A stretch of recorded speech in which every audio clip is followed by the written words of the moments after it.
Hello everyone, first-time guests, returning guests, and loyal subscribers. Welcome and welcome back to Senior Cat Wellness. A little bit of a different video today for everyone. A news story that I'd like to talk about, followed by some proactive measures, protective procedures that I feel will be worth your time with regards to your cat and the great outdoors. If you are here, and you are, you saw the title of this video and it is quite the doozy. Stay tuned.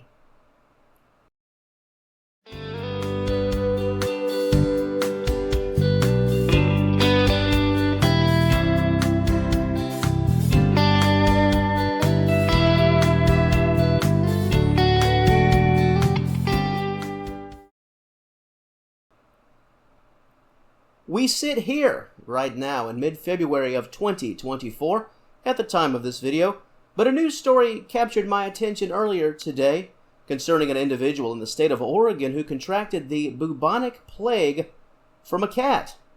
Their own cat, their own pet. According to the information, and I'll link several media outlets in the description box below, this case of infection is the first report of plague in the state of Oregon since 2015.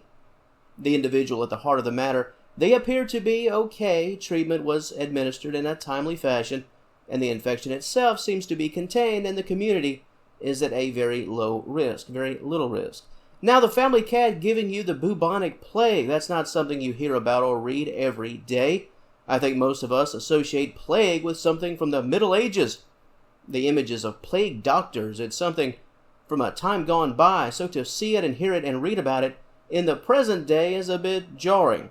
And being that we are Senior Cat Wellness, the thought of a cat walking around with the plague sounds like something straight out of a Halloween horror movie. So, the core purpose of this video, outside of simply passing along this story out of Oregon, is to talk about bubonic plague as it relates to the family cat. How a cat, perhaps the cat in the story, contracted it, and how and why it can be concerning to feline owners. Plague is born from a bacterium known as, and let me see if I can pronounce this correctly, Yersinia pestis or pistis. And if a human is going to contract plague, fleas are often at the heart of the matter. Infected fleas, carriers with plague, can pass it on after getting it from an infected animal. In this case of our Oregon story, an infected cat. Now, what does that mean for you? If you allow your cat outside on the regular, is there a risk? Risk for your pet? Risk for you in the days that follow? Risk for other people? Perhaps your family? Well, addressing the latter first, the odds of passing plague onto others in 2024 is highly unlikely, and it likely goes without saying we can thank modern medicine for that little blessing.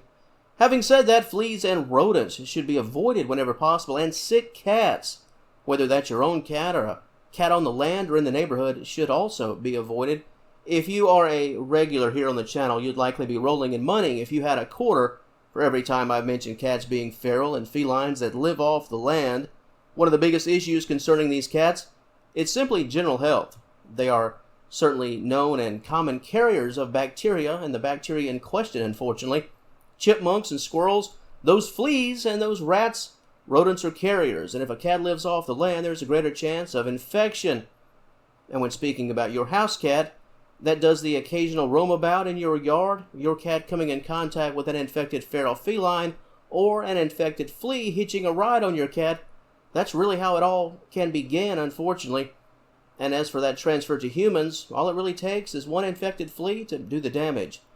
As of the time of publication of this video, I'm uncertain of the source of transmission in the Oregon case, but plague being transferred by fleas, that seems to be the most reasonable conclusion at this time.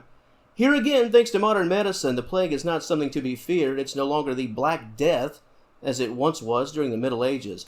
Antibiotics have saved the day and saved lives. As for your cat, always with responsible means. Always be mindful of your cat's surroundings. If you know that a sick cat is roaming about, keep your cat indoors.